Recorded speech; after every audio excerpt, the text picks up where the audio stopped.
हाल ही में Delhi high court में एक महिला ने अर्जी दाखिल की जिसमें दावा किया कि दिल्ली के लाल किले पर उनका मालिकाना हक है। अब सुल्ताना बेगम मुगलों की आखिरी वंशज होने के नाते लाल किले को वापस लेना चाहती है।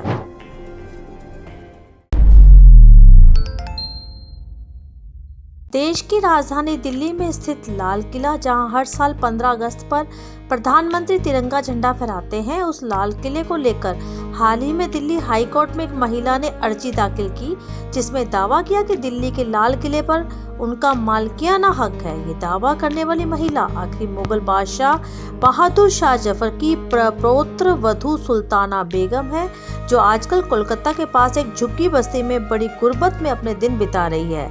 सुल्ताना बेगम ने बताया कि लाल किले पर मालिकाना हक सुल्ताना बेगम के मुताबिक अंग्रेजों ने धोखे से लाल किले को मुगलों से हड़प लिया और फिर ये विभाजन के बाद भारत सरकार के पास चला गया।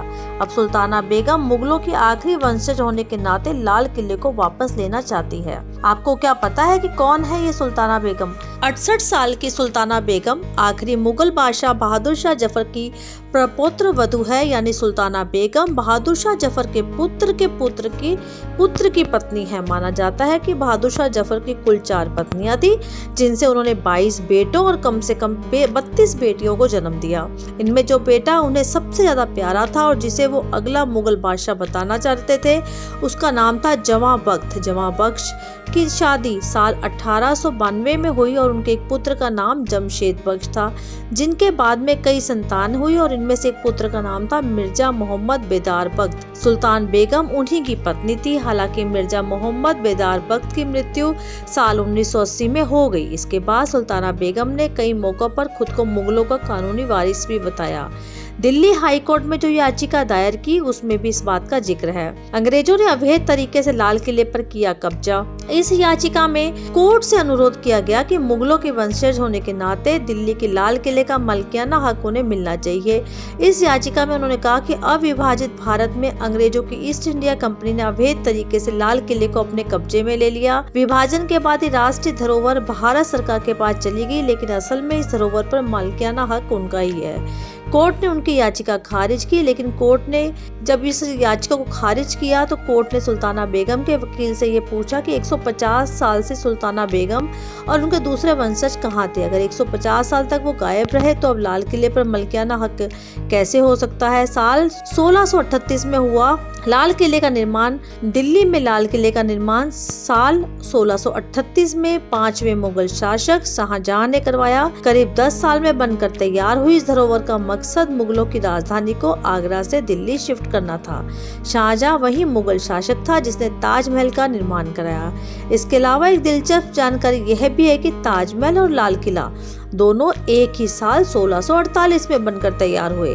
हालांकि ताजमहल लाल किले से 7 साल पहले 1631 में बनना शुरू हुआ था। दिल्ली में राजधानी शिफ्ट करने के लिए बनवाया लाल किला शाहजहां से पहले बाबर, हुमायूं, अकबर और जहांगीर ने आगरा को अपनी राजधानी माना, लेकिन शाहजहां के बादशाह बनने के बाद इस परंपरा को बदला गया और मुगलों की शासन नीति दिल्ली के लाल किला से कंट्रोल होने लगी। शाहजहां ने मुगलों की राजधानी आगरा से दिल्ली इसलिए शिफ्ट की क्योंकि उसे आगरा की सड़कें संकरी लगती थी, वहाँ पानी की समस्या थी। जब मुगल शासकों का काफिला सड़कों से निकलता, इससे उन्हें काफी परेशानी होती थी। बहादुर शाह जफर ने अंतिम मुगल शासक शाहजहां के बाद दिल्ली की ये गद्दी औरंगजेब को मिली, लेकिन उसके बाद मुगलों की विरासत भारत में तेजी से बिखरने लगी। इसका अंदाजा इसी बात से लगा सकते हैं कि शुरुआत में 181 साल में केवल 6 मुगल बादशाह ही शासन में आए, लेकिन 1707 के बाद अगले 100 साल में एक के बाद एक 20 से 25 मुगल शासक आए और चले गए। बहादुर शाह जफर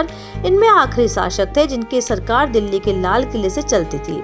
इसी आधार पर सुल्तान बेगम का मानना है कि लाल किले पर उनका मालिकाना हक है। एक्सीडेंटल मुगल बादशाह थे जफर। हालांकि सुल्ताना बेगम के इस दावे को समझने के लिए आखिरी मुगल बादशाह बहादुर शाह जफर को भी समझना होगा। बहादुर शाह जफर अकबर शाह द्वितीय की संतान थे। वो कभी भी बहादुर शाह जफर को मुगल बादशाह नहीं बनाना चाहते थे, क्योंकि बहादुर शाह जफर का ध्यान शासन से ज्यादा शेर व शायरी पर था। उनका मन गजलों में लगता था, इसलिए अकबर शाह द्वितीय चाहते थे कि दिल्ली की गद्दी उनके दूसरे बेटे मिर्जा जहांगीर को मिले। इसका ऐलान लगभग हो भी चुका था, लेकिन एक दिन मिर्जा जहांगीर ने दिल्ली के इसी लाल किले में एक अंग्रेजी अफसर का हाथ उठा दिया और उसके बाद ब्रिटिश हुकूमत पूरी तरह उनके खिलाफ हो गई। इस विरोध का नतीजा ये हुआ कि बहादुर शाह जफर ना चाहते हुए भी मुगल शासक बन गए, यानी ये एक्सीडेंटली मुगल शासक बने। दरबार में सिपाहियों और सेनापतियों से ज्यादा थे शायर। इसी वजह से शासन व्यवस्था और सैन्य रणनीति में उनकी बिल्कुल भी दिलचस्पी नहीं थी। उनके दरबार में सिपाहियों और सेनापतियों से ज्यादा शायर होते थे। इसकी वजह से अंग्रेजी सरकार भी थी। बहादुर शाह जफर मुगल बादशाह तो थे, लेकिन उनका शासन सिर्फ नाम मात्र था। उनकी सत्ता दिल्ली से केवल पालन तक सिमट गई। शाह आलम द्वितीय के बाद बहादुर शाह जफर के पिता अकबर शाह द्वितीय दिल्ली की गद्दी पर बैठे और फिर उनके पुत्र बहादुर शाह जफर का शासन आया। उस समय उनके दरबार में दो बड़े और मशहूर शायर हुआ करते थे। एक थे इब्राहिम जोग, दूसरा थे मिर्जा गालिब। 1857 के विद्रोह में जफर को माना अपना नेता। वैसे तो बहादुर शाह जफर ने अपने शासन का अधिकतम समय सैनिकों की जगह शायरों के साथ बिताया, लेकिन 1857 का विद्रोह उनके लिए एक बड़ी चुनौती बना। साल 1856 में ब्रिटिश सरकार ने तय किया कि बहादुर शाह जफर आखिरी मुगल बादशाह होंगे। उन्हें लाल किले से भी बेदखल कर दिया। इसके बाद वर्ष 1857 में अंग्रेजी सरकार के खिलाफ जो विद्रोह मेरठ में हुआ, वो धीरे धीरे देश के दूसरे हिस्सों में पहुंचने लगा। इस विद्रोह के दौरान 10 मई 1857 को मेरठ के कुछ सिपाहियों की टुकड़ियां घोड़ों पर सवार होकर दिल्ली पहुंच गई। इसके बाद बहादुर शाह जफर को उन्होंने अपना नेता घोषित कर दिया। 1857 में अंग्रेजों ने लाल किले पर कब्जा। बहादुर शाह जफर पहले तो इसके खिलाफ थे, लेकिन बाद में उन्हें ऐसे लगा कि शायद इस विद्रोह से मुगलों को उनकी खोई हुई पहचान और ताकत दिला सके। उन्होंने देश भर के राजाओं और शासकों को चिट्ठी लिख अंग्रेजों से लड़ने के लिए एक संघ बनाने का आह्वान किया। हालांकि इस लड़ाई में वो हार गए और सितंबर 1857 को अंग्रेजों ने लाल किले पर कब्जा कर लिया। जफर ने हुमायूं के मकबरे में शरण। हैरानी की बात तो यह है कि बहादुर शाह जफर उस समय काफी डरे थे और अपनी खास दरबारियों के साथ उन्होंने दिल्ली के हुमायूं के मकबरे में शरण ली। मुगल शासक हुमायूं को कभी भी ऐसे तख्त से बेदखल होकर दर दर भटकना पड़ा, लेकिन जफर ना तो हुमायूं थे और न ही कोई तबका हिंदुस्तान था। अंग्रेजों ने जब मकबरे को चारों तरफ से घेर लिया तो बहादुर शाह जफर ने आत्मसमर्पण करने में ही अपनी भलाई समझी। दिल्ली पर कब्जे के बाद अंग्रेजों ने बहादुर शाह जफर के तीनों बेटों को भी गोली मार दी। जफर पर राजद्रोह का मुकदमा चला। बर्मा की रंगून जेल में उन्हें भेज दिया गया, जिसे आज म्यांमार कहते हैं। एक जेल में 5 साल गुजारने के बाद 7 नवंबर 1862 को गले में लकवा पड़ने से बहादुर शाह जफर की मौत हो गई। मुगलों के वंशजों की दयनीय स्थिति ऐसी सैकड़ों पुस्तकें पढ़ने को आपको मिल जाएंगी, लेकिन मुगल शासकों की अकूत धन दौलत का जिक्र है जिन्होंने भारत को लूट कर खड़ा किया। लेकिन ये भी सच है कि आज उन्होंने मुगलों के वंशज भारत में दयनीय स्थिति से जीवन यापन कर रहे हैं। सुल्ताना बेगम भी उन्हीं में से एक है। सुल्ताना बेगम कोलकाता के पास एक झुग्गी बस्ती में सिर्फ 6 बाई 8 के कमरे में रहती है। उनका जीवन कब्र जितनी जगह में बीत रहा है। ऐसा कहा जाता है कि भारत में जब मुगल शासक लोगों पर अत्याचार कर रहे थे, तब उन्होंने कई श्राप भी मिले। उन्हें कहा गया कि उनका वंशज कभी पनप नहीं पाएगा, हमेशा संकटों में घिरा रहेगा। मुगल देश में खुद को स्थापित कर लेना चाहते थे। अंग्रेजों की तरह मुगल शासक भी दूसरे देशों से भारत में आए, लेकिन आज भारत में मुगलों के वंशज मिल जाएंगे, लेकिन अंग्रेजों के वंशज नहीं।